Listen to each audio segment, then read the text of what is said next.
end his ultimate revenge.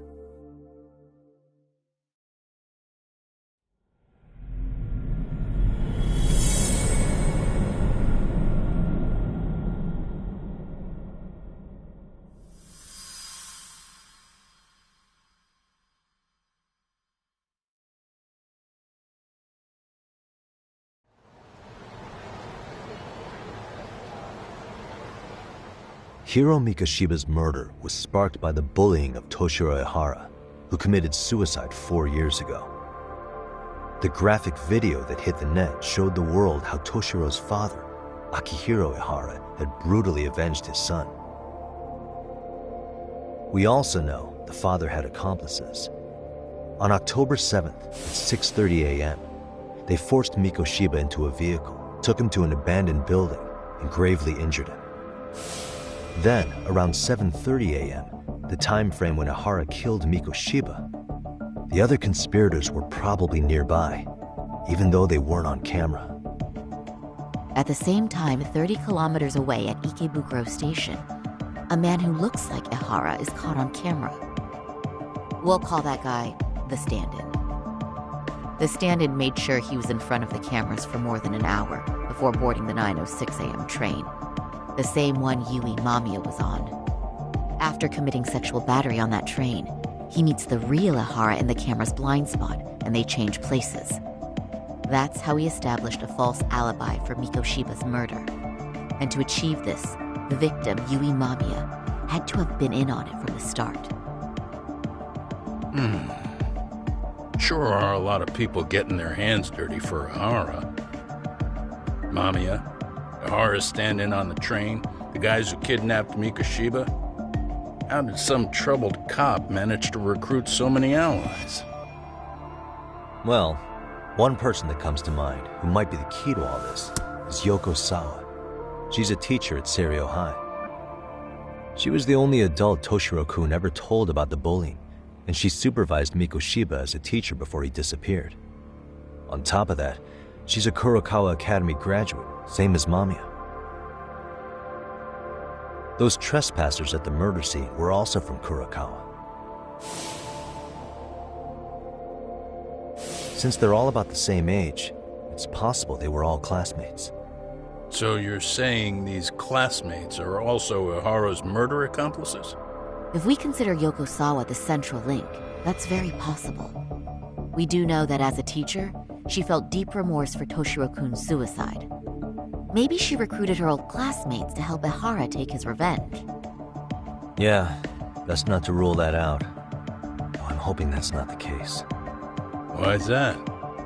It's just, she's a really good teacher. She's passionate, responsible. She's always putting the students first. I know she regrets the past, that a student died on her watch. And now another of her students, Mikoshiba, is found murdered.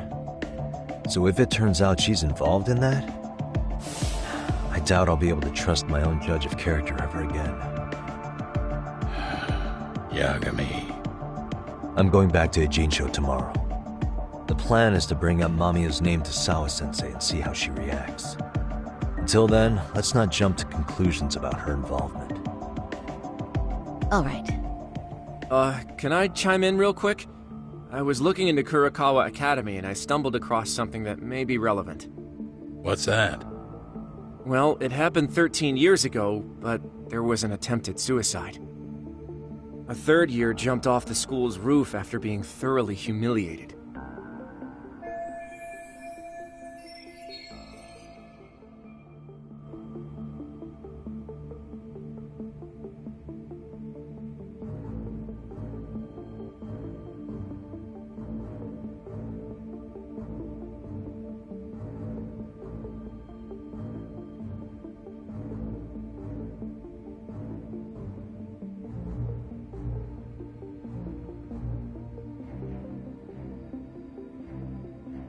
Actually, Sawa-sensei mentioned that. She said it was a boy in her class. Right, that's gotta be the same case then. The student's name was Mitsuru Kusamoto. He's 30 now, but still in a coma. Huh, and all that info's on the net? It wouldn't be normally, but his mother happens to be Vice Minister of the Ministry of Health. Ever heard the name Reiko Kusamoto? Not once. I have. It was on the news. They were talking about her and her son.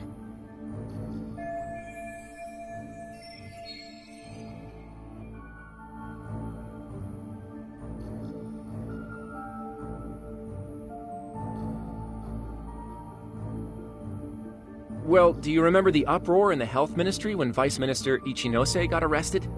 Apparently, his successor couldn't contain the resulting chaos, which is when Kusamoto-san got tapped to lead. They couldn't afford another criminal scandal, so her promotion was out of the blue. She was a safe choice, a veteran with tenure and experience.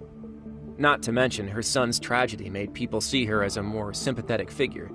Very popular. She's kind of a new generation heroine, so to speak. Huh.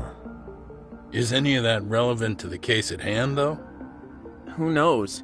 But Reiko Kusamoto and Ahara both have children who were bullying victims. I don't think that's a connection we can afford to overlook, if you ask me. Okay, so Kusamoto's son. What exactly happened to him? Let's see. He was bullied by a fellow third year at his school, Shinya Kawai. The records say he harassed Mitsuru-kun every day, in and out of school. Well, one time he even stuffed dirty rags in his mouth. That's so cruel. Yeah, and the teacher was a real piece of work. Apparently he knew, but he just smirked and said, "Don't overdo it." Oh, I remember now. The media pounced on that one hard. If they were classmates, then both Sawa-sensei and Mamiya would know about this. And maybe because they couldn't save Mitsuru-kun, their guilt left them open to Ahara's persuasion. But to prove that, we'll have to hear from them directly. I'll talk to Sawa-sensei first thing tomorrow. That'd be helpful. In the meantime, I'll be working on Ahara's appeal. It's clear they missed something important in the trial, since Ahara is apparently innocent of sexual battery. Being that he was out committing murder at the time. What started as a simple harassment case sure has blown up big.